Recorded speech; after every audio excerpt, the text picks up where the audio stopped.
अब आगे हजरत मोहम्मद अल्लाह की प्राप्ति के लिए हीरा नाम के पहाड़ की गुफा में जाके बैठ जाया करते थे, समाधि लगाया करते थे, ध्यान लगाया करते थे। और आप मुसलमान ये कहते हैं ना कि हजरत मोहम्मद जी के ऊपर आयतें नाजिर हुई, अल्लाह ने हजरत मोहम्मद के ऊपर आयतें उतारी। वो अल्लाह हजरत मोहम्मद जी को मिला, अल्लाह ने ये कुरान शरीफ का ज्ञान दिया, बिल्कुल दिया, लेकिन वो अल्लाह नहीं था, वो शैतान था, वो काल था। अरे भगवान अगर किसी को मिलता है तो कितना सुख देता है। भगवान, परमात्मा, अल्लाह, इस नाम को लेने से ही कितना सुकून मिलता है। और अगर वो अल्लाह खुद अगर अपने पैगंबर के सामने आ जाए या आज आप लोगों के सामने आ जाए तो आप लोगों का कैसा रिएक्शन होगा? आप डरेंगे? आपके उस अल्लाह को देखते ही पसीने आ जाएंगे? या फिर आप खुशी से झूम उठेंगे? क्योंकि अल्लाह हमारी आत्मा का पिता, हमारी रूह का मालिक, उसको देख के तो खुशी होनी चाहिए। लेकिन हजरत मोहम्मद की क्या हालत हो गई, जिसे वो अल्लाह समझ रहा था, जब वो अल्लाह उसके पास आया कुरान शरीफ का ज्ञान देने के लिए, आयतें उतारने के लिए, हजरत मोहम्मद की क्या हालत हुई देखिएगा। जब ख्वाब सुबह की तरह रोशन हो जाता और सत्य सिद्ध होता, इस प्रकार अज्ञात बातें मालूम हो जाती, तो आप सलल बहुत फिक्रमंद होते, मन में तरह तरह के विचार गूंजने लगते, आपको अपने बारे में शक होने लगता, कहीं मैं मानसिक रोगी तो नहीं। ये देखिएगा, अल्लाह की इबादत करने वाले हजरत मोहम्मद जी कभी कभी ये सोचते थे कि मैं मानसिक रोगी तो नहीं हूं, मेरे साथ में ऐसा क्यों हो रहा है। बचपन से लेकर जवानी तक मेरे को कोई सुख ही प्राप्त नहीं हुआ, अल्लाह ने मुझे कोई सहारा ही नहीं दिया। बचपन में मेरे माता पिता मर गए, दादाजी ने पाल पोस के बड़ा किया, वो भी मर गया। शादी हुई तो 40 साल की औरत से हुई, उससे मेरे को 7 संतानें प्राप्त हुई, 3 बेटे अल्लाह को प्यारे हो गए। तो हजरत मोहम्मद जी की स्थिति मानसिक रोगी जैसी हो गई, मानसिक रोगी जैसी। तो क्या सोचने लगे हजरत मोहम्मद जी? आपको अपने बारे में शक होने लगता, कहीं मैं मानसिक रोगी तो नहीं, कहीं मुझ पर भूत प्रेतों का कोई असर तो नहीं। आपने अपनी बीवी खदीजा को सारा हाल सुनाया, दिल पर जो बीत रही थी वह भी बताया, यानी महादुखी थे हजरत मोहम्मद जी, महादुखी। अरे जिस व्यक्ति का एक बच्चा हो और एक बच्चा यदि उसका मर जाए तो उस व्यक्ति की क्या हालत होगी। हजरत मोहम्मद के 3 बेटे, तीनों ही बेटे अकाल मौत मर गए, अपने बाप के सामने मर गए। तो मानसिक रोगी होना तो जाहिर सी बात थी। खदीजा ने सारी बातें ध्यान से सुनी, फिर आपको ढांढस बंधाई, हिम्मत दी और बोली, मेरे जीवन साथी आप फिक्र ना करें, आप जैसे सज्जन पर शैतान कैसे काबू पा सकता है। यानी हजरत मोहम्मद ने अपनी पत्नी खदीजा को कहा कि मेरे ऊपर कहीं भूत प्रेतों का साया तो नहीं है। बिल्कुल सही सोच रहे थे वो, क्योंकि शैतान का साया था। शैतान उसको अपने पैगंबर के रूप में धरती पर स्थापित करना चाहता था और उसने वही किया।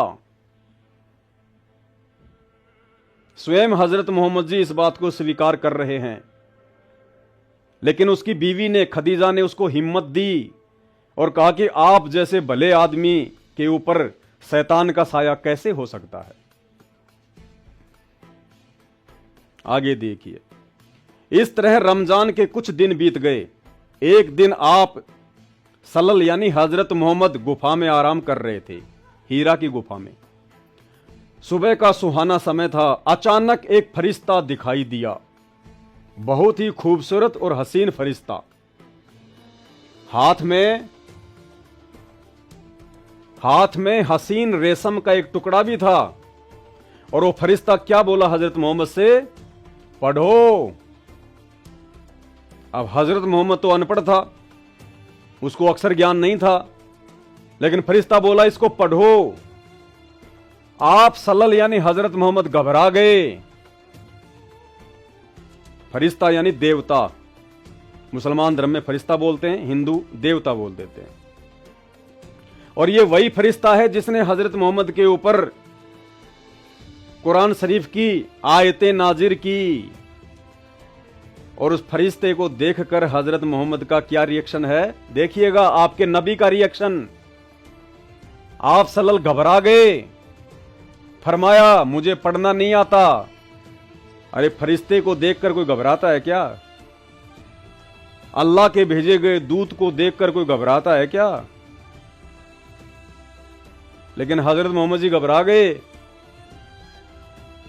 आप सल्लल्लाहु को ऐसा महसूस हुआ जैसे वह शरीर को भींच रहा है। फिर छोड़ दिया और कहा पढ़ो। उस फरिश्ते ने हजरत मोहम्मद के शरीर को दबाया और कहा इसको पढ़ो। अल्लाह ऐसा करता है क्या? अल्लाह अपने चाहने वालों के साथ ऐसा करता है? ऐसा तो शैतान करता है जो कर रहा था। हजरत मोहम्मद ने फिर फरमाया मुझे पढ़ना नहीं आता भाई, मुझे पढ़ना नहीं आता। फिर आप हजरत मोहम्मद को महसूस हुआ जैसे वह शरीर को भींच रहा है। फिर छोड़ दिया और कहा पढ़ो। ऐसा 2-3 बार किया, दबा दबा के कह रहा पढ़ पढ़। आप सल्लल्लाहु को अंदेशा हुआ कि वह फिर शरीर को भींचेगा और इस बार और जोर से भींचेगा। डर गए हजरत मोहम्मद जी। 2-3 बार तो भींच दिया था, सोचा अब की बार ये और जोर से भींचेगा, कहीं मर ना जाऊं।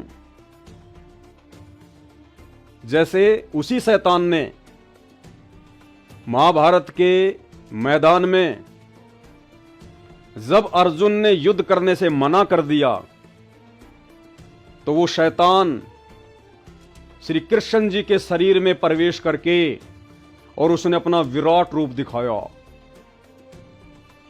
अपना वो शैतान वाला रूप दिखाया, वो काल रूप दिखाया। और अर्जुन डर गया, भयभीत हो गया कि अगर मैंने युद्ध नहीं किया तो मैं मर जाऊंगा। और कहा कि भगवान आप अपना ये विराट रूप समेट लीजिए, मेरे से देखा नहीं जा रहा। हिंदू धर्म में उसको काल कहते हैं, मुसलमान धर्म में उसको शैतान कहते हैं, वो एक ही है। फिर आप सल्लल्लाहु को महसूस हुआ जैसे वह शरीर को भींच रहा है। फिर छोड़ दिया और कहा पढ़ो। आप सल्लल्लाहु को अंदेशा हुआ वह फिर शरीर और भींचेगा और इस बार और जोर से भींचेगा। तो हजरत मोहम्मद ने डरते हुए कहा क्या पढ़ूं, क्या पढ़ना है? बोला पढ़ो अपने रब के नाम से जिसने पैदा किया इंसान को खून की फुटकी से। पढ़ो तुम्हारा मेहरबान रब ही है जिसने कलम से सिखाया इंसान को, वह कुछ सिखाया जो उसे मालूम न था। फरिश्ते के बताने पर आप हजरत मोहम्मद ने पढ़ा, पढ़ते ही याद हो गया, चित्त पर अंकित हो गया। यानी उस शैतान की शक्ति से, उस फरिश्ते की शक्ति से, उस अनपढ़ हजरत मोहम्मद जी के दिल में, उनके अंतःकरण में जो वो पढ़ाना चाह रहा था वो अंकित हो गया। फिर फरिश्ता चला गया। आप सल्लल्लाहु यानी हजरत मोहम्मद उठ खड़े हुए और क्या हुआ, भय से दिल बैठा जा रहा था। अरे मुसलमान भाइयों विचार कर लेना, नहीं तो हजरत मोहम्मद से भी बुरी बनेगी आने वाले समय में जो भक्ति साधना तुम कर रहे हो। अल्लाह या अल्लाह का फरिश्ता अगर किसी से मिलने आएगा तो ये हालत होती है क्या इंसान की? घबरा गया, पसीना पसीना हो गया, डर के मारे बेचैन हो गया। अरे भगवान तो खुशी देता है, भगवान को देख के तो प्रसन्नता होती है, दिल झूम उठता है, दिल गार्डन गार्डन हो जाता है। और जिसे तुम अल्लाह कहते हो वो अल्लाह जब तुम्हारे हजरत मोहम्मद को मिला तो तुम्हारे पैगंबर का ये हाल हो उठा, तो तुम्हारा क्या होगा अगर आ गया तो? भय यानी डर से दिल बैठा जा रहा था, घबराहट से चेहरा उतरा हुआ था। ये हालत बताई जा रही है हजरत मोहम्मद की। आप मुसलमान धर्म भाइयों की पुस्तक में लिखा हुआ है, घबराहट से चेहरा उतरा हुआ था। आप सहमी सहमी निगाहों से गुफा में हर तरफ देखने लगे कि कहीं गया या नहीं गया। सहमी सहमी नजरों से हजरत मोहम्मद देखने लगा कि यहीं है या गया, कहीं कहीं यहीं तो नहीं है। डर के मारे कि दोबारा मेरी आंखों के सामने ना आ जाए वरना मर ही जाऊंगा। आप सहमी सहमी निगाहों से गुफा में हर तरफ देखने लगे। हैरानी और घबराहट की हालत थी। दिल ही दिल में सोचने लगे, अभी मुझसे किसने बातें की हैं, कौन मुझे पढ़ाकर चला गया। पागलों जैसा रिएक्शन। अभी मुझसे किसने बातें की, कौन मुझे पढ़ा के चला गया। अरे अगर अल्लाह होता तो अल्लाह आराम से आता, प्यार से आता, प्रेम से आता कि बैठो हजरत मोहम्मद, मैं तुम्हारे लिए ऊपर से संदेशा लेके आया हूं। यह संदेशा तुम सभी मुसलमानों को बताना, सबका आत्म कल्याण होगा। आराम से उसको पढ़ाता। नहीं पढ़ना आता तो परमात्मा तो 1 सेकंड में बुद्धि दे दे, 1 सेकंड में परमात्मा अक्षर ज्ञान दे दे, 1 सेकंड में आराम से उसको ज्ञान देता, उसको समझाता, प्रेम से बातें करता, खुशी खुशी वार्तालाप होती। लेकिन यहां देखो क्या हाल हो गया हजरत मोहम्मद का। फिर तेजी से गुफा से बाहर आए, डर के मारे तेजी से गुफा से बाहर आए। अब आप हजरत मोहम्मद पहाड़ की घाटियों से गुजरने लगे। पूरा शरीर थर थर कांप रहा था। यह हालत होती है क्या जब अल्लाह मिलता है तो। फिर भाई क्यों तुम ये भक्ति कर रहे हो, मुसलमान भाइयों, क्यों तुम ये इबादत कर रहे हो। आज जो भी मुसलमान भाई इबादत कर रहा है, भक्ति कर रहा है, मक्का मदीना मजारों पे, दरगाहों पे जहां भी जा रहा है, अरे यही तो सोच के जा रहा है कि मरने के बाद मैं अल्लाह के पास जाऊंगा, मुझे अल्लाह मिलेगा। तो क्या करोगे आप उस अल्लाह से मिलके, जिस अल्लाह के मिलने के बाद आपके नबी की ये हालत हो गई, पसीना पसीना हो गया, थर थर कांपने लगा। तो ऐसे अल्लाह को देख के आपका कलेजा नहीं फट जाएगा क्या। जब आपके नबी का कलेजा फटने को हो गया, थर थर कांपने लगा, तो भाई आप लोग अगर उस अल्लाह को देखोगे तो आपके साथ क्या होगा। अब देखते जाना आगे आगे आप ये राम कहानी। पूरा का पूरा मुसलमान समाज अंध भक्ति कर रहा है, अंध भक्ति, धूल में लठ लग रहा है। शास्त्रों के अनुसार कोई भक्ति साधना नहीं है। पूरा शरीर थर थर कांप रहा था। दिल में बार बार ख्याल आता कि शुरू में जो सौपन दिखाई दिए वे तो बिल्कुल सच्चे निकले। उनसे बहुत सी नई नई बातें मालूम हो गई। जिस चीज की तलाश थी वह खुलकर सामने आ गई। लेकिन वह कौन था जो अभी यहां खड़ा था, वह कौन था जो पढ़ने के लिए कह रहा था, कुछ याद ही नहीं। कुछ याद ही नहीं हजरत मोहम्मद को, कौन था, कैसे मेरे को पढ़ा रहा था, क्यों आया था, कहां गया, बैकी बैकी बातें। अचानक एक आवाज आई, मोहम्मद। आप हजरत मोहम्मद चौंक पड़े। घबरा कर सिर ऊपर उठाया, देखा तो वही फरिश्ता आदमी की सूरत में खड़ा था। वह पुकार पुकार कर कह रहा था, मोहम्मद तुम अल्लाह के रसूल हो और मैं जिब्रील हूं। कौन था वो? जिब्रील नाम का फरिश्ता, जिब्रील नाम का देवता। और क्या बोला, मोहम्मद तुम अल्लाह के रसूल हो और मैं जिब्रील हूं। आप हजरत मोहम्मद की घबराहट और बढ़ी। ये लो जी, आदमी की सूरत में वो फरिश्ता फिर से आ गया और हजरत मोहम्मद से क्या कह रहा है कि मोहम्मद तुम अल्लाह के रसूल हो और मैं जिब्रील हूं। ये तो अच्छी बात थी। अरे कोई व्यक्ति आपके सामने अचानक से प्रकट हो जाए और आपको कहे कि आप अल्लाह के रसूल हो, आप अल्लाह के नबी हो, तो आपको घबराहट होगी, आपको खुशी होगी कि अल्लाह ने मुझे मीडिएटर बनाया है, अल्लाह ने मुझे रसूल बनाया है। रसूलों को पूरी दुनिया पूजती है, पूरा मुसलमान पूजता है, अल्लाह ने मुझे रसूल बनाया है। आप खुश होंगे या फिर थर थर कांपेंगे? तो जिब्रील ने कहा कि मोहम्मद तुम अल्लाह के रसूल हो और मैं जिब्रील हूं। और यह सुनकर हजरत मोहम्मद की हालत क्या हो गई, आप सलल की घबराहट और बढ़ गई, और ज्यादा भयभीत हो गया ये सुन के। क्योंकि हजरत मोहम्मद को एहसास हो गया था कि कोई अल्लाह वल्लाह का रसूल नहीं, ये कोई और ही बला है जो मुझे परेशान कर रही है। डर के मारे रोंगटे खड़े हो गए।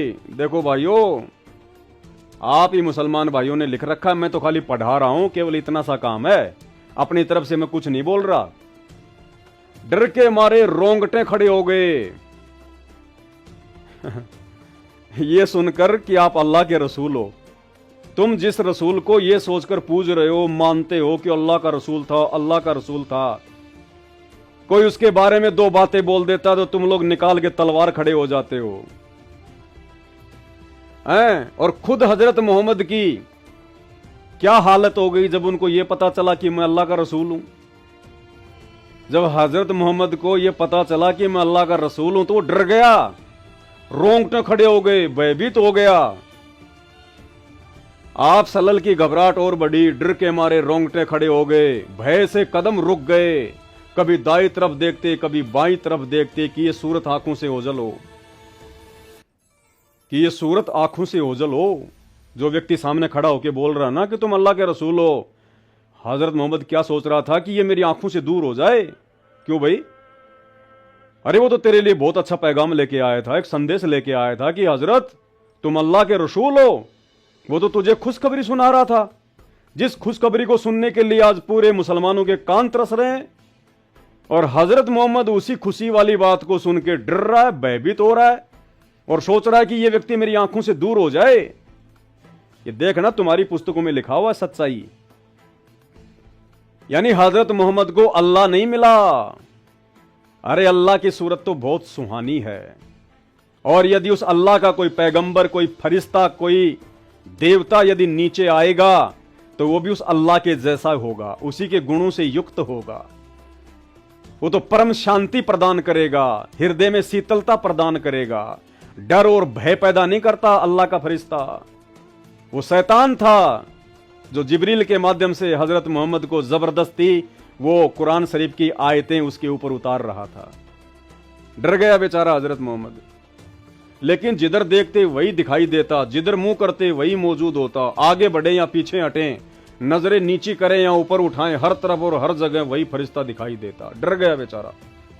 देर, बहुत देर हो गई। आप हजरत मोहम्मद इसी प्रकार थर थर कांपते रहे और ना जाने क्या क्या सोचते रहे। उधर बीवी खदीजा ने गुफा में आप हजरत मोहम्मद के पास आदमी भेजा। आप हजरत मोहम्मद वहां ना मिले, रिश्तेदारों के यहां दिखवाया, वहां भी ना थे, यहां वहां आदमी दौड़ाया, लेकिन न मिलना था न मिले। फरिश्ता चला गया। आप हजरत मोहम्मद खदीजा के पास आए, भय से कांपते हुए और पसीने में नहाए हुए। बेचारे की धड़कन बंद नहीं हुई हजरत मोहम्मद की जब तक अपने घर पर नहीं आ गया। थर थर कांप रहा, रोंगटे खड़े हो रहे, पसीना टपक रहा।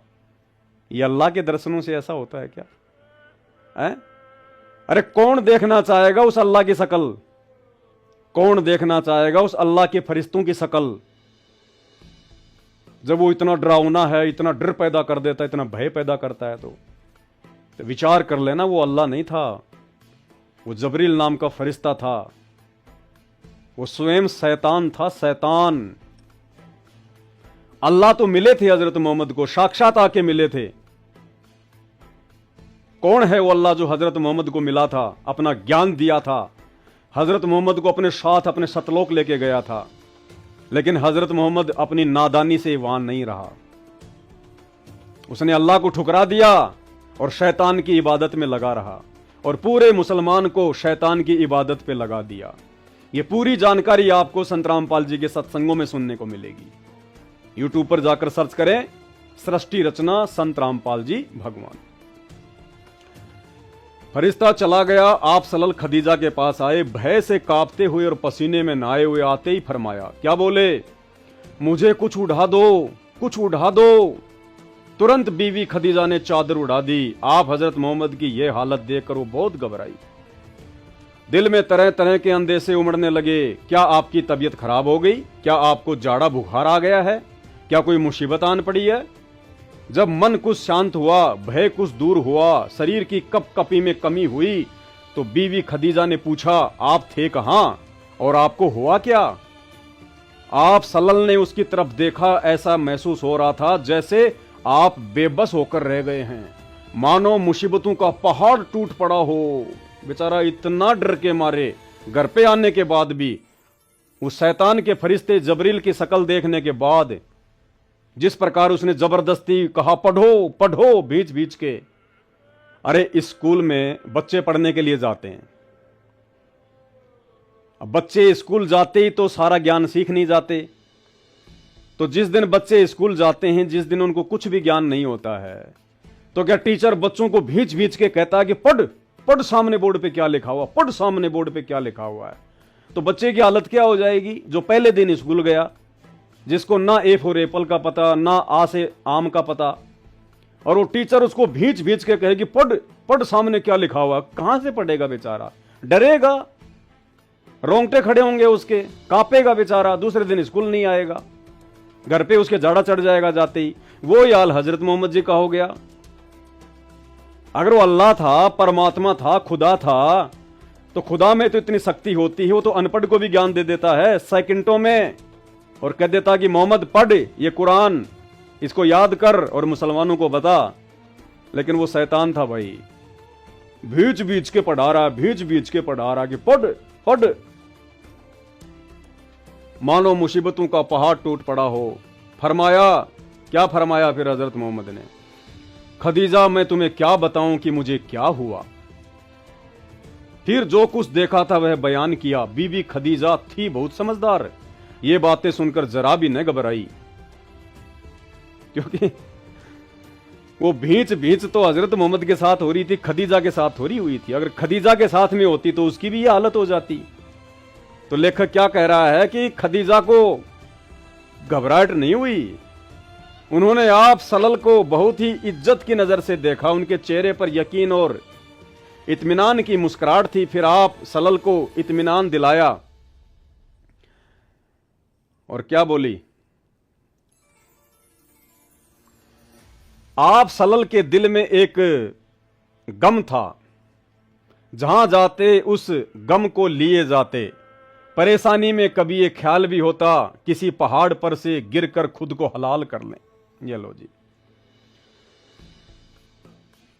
आप मुसलमानों के अनुसार हजरत मोहम्मद को वो अल्लाह का फरिश्ता जिब्रील मिलने के बाद भी जो कुरान का ज्ञान आज आप मुसलमान धर्म के फॉलोअर पढ़ रहे हैं, जबरील नाम के फरिश्ते के माध्यम से हजरत मोहम्मद को वो ज्ञान मिलने के बाद भी हजरत मोहम्मद की क्या हालत थी कि मैं आत्महत्या कर लूं, आत्महत्या, किसी पहाड़ से नीचे गिर के मर जाऊं मैं। क्या जीवन है ये, कोई सुख नहीं, कोई शांति नहीं। अल्लाह मिलने के बाद हजरत मोहम्मद की यह हालत थी। तो काहे का अल्लाह था भाई वो? अरे अल्लाह आज मुझे मिला है, मेरे जैसे लाखों भक्तों को मिला है, संत रामपाल जी के रूप में अल्लाह मिला है। उनके सत्संग सुनकर देखो, उनकी शरण में आकर देखो, अल्लाह कितना सुकून देता है, अल्लाह कैसे कैसे बिगड़े हुए काम बनाता है, अल्लाह नीचे गिरे हुए इंसान को ऊपर उठाता है, अल्लाह अपने सीने से लगाता है। वो अल्लाह सतगुरु रामपाल जी भगवान जिसने लाखों को जीवन दान दिया है, बांझ को पुत्र दिए हैं, निर्धन को माया दी है, रोगी को स्वस्थ शरीर दिए हैं, जिन्हें सादे रोगों को पीजीआई, एम्स, अपोलो जैसी हॉस्पिटलें डिक्लाइन कर चुकी थी कि हमारे पास कोई इलाज नहीं है, मरना शेष है आपका। आज वो घोड़े की तरह दौड़ रहे हैं संत रामपाल जी से उपदेश लेने के बाद। ये है अल्लाह, ये काम करता है अल्लाह। अल्लाह बिगड़े हुए काम बनाता है, अल्लाह आत्महत्या करने की सोचने वालों को नया जीवन देता है। और यहां हजरत मोहम्मद जी को आप लोगों के अनुसार अल्लाह मिलने के बाद भी, अल्लाह का फरिश्ता मिलने के बाद भी, कुरान शरीफ का ज्ञान मिलने के बाद भी वो आत्महत्या करने की सोच रहा है, मरने की सोच रहा है। कौन सोचेगा मरने की? महादुखी इंसान, महादुखी। भाई और बहनों, आपका सौभाग्य है, आपको ये सच्चाई देखने और सुनने को मिल रही है। अगर जरा भी समझ रखते हो, जरा भी समझ, तो उस अल्लाह अकबर सतगुरु रामपाल जी के सत्संग सुनना शुरू कर देना यूट्यूब पर।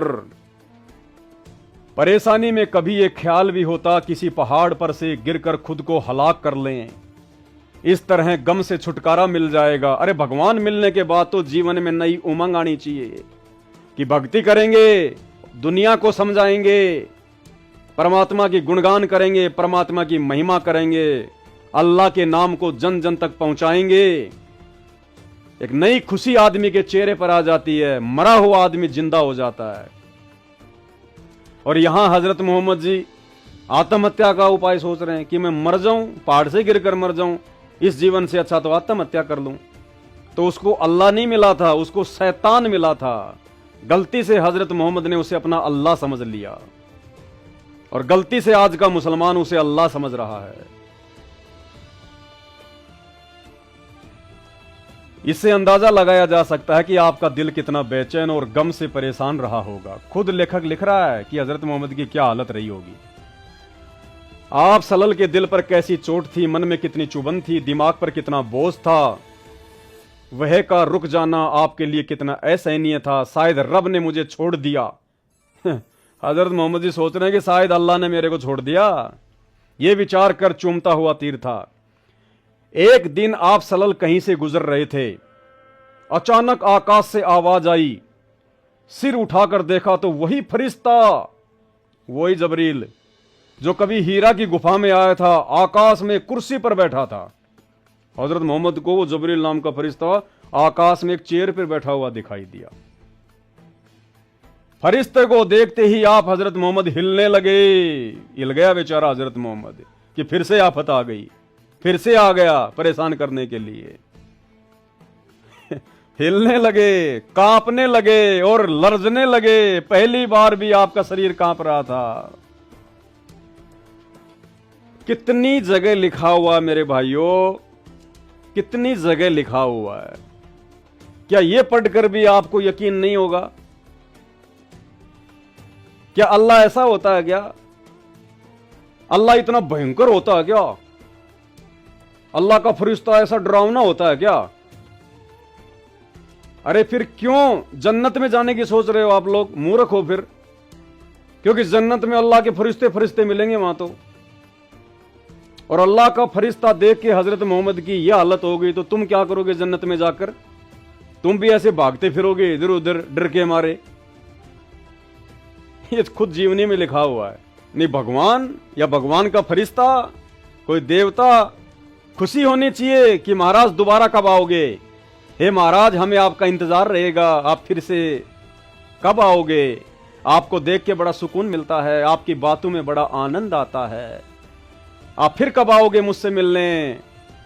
और यहां जैसे ही वो जबरील दोबारा मिलने आया, हजरत मोहम्मद फिर से कांपने लग गया, बेचारा डरने लग गया।